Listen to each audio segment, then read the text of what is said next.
بسم اللہ الرحمن الرحیم۔ السلام علیکم۔ وابڈا آفس کے سامنے ایک شخص کیلے بیچ رہا تھا۔ وابڈا کے ایک بڑے افسر نے پوچھا، کیلے کیسے دیتے ہو؟ کیلے کس لیے خرید رہے ہو صاحب؟ افسر: کیا مطلب؟ کیلے والا: مطلب یہ کہ یتیم خانے کے لیے لے رہے ہو تو 40 روپے درجن، اولڈ ہوم کے لیے لے رہے ہو تو 50 روپے درجن، بچوں کے ٹفن کے لیے 60 روپے درجن، گھر کھانے کے لیے 70 روپے درجن، اگر پکنک کے لیے خریدنے ہیں تو 80 روپے درجن۔ افسر: یہ کیا بے وقوفی ہے؟ ارے بھائی، جب سب کیلے ایک جیسے ہیں تو ایک الگ الگ کیوں؟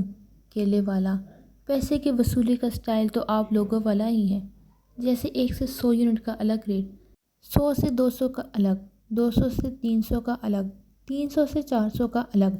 بجلی تو آپ ایک ہی کھمبے سے دیتے ہو، تو پھر گھر کے لیے الگ ریٹ، دکان کے لیے الگ ریٹ، کارخانے کا الگ ریٹ۔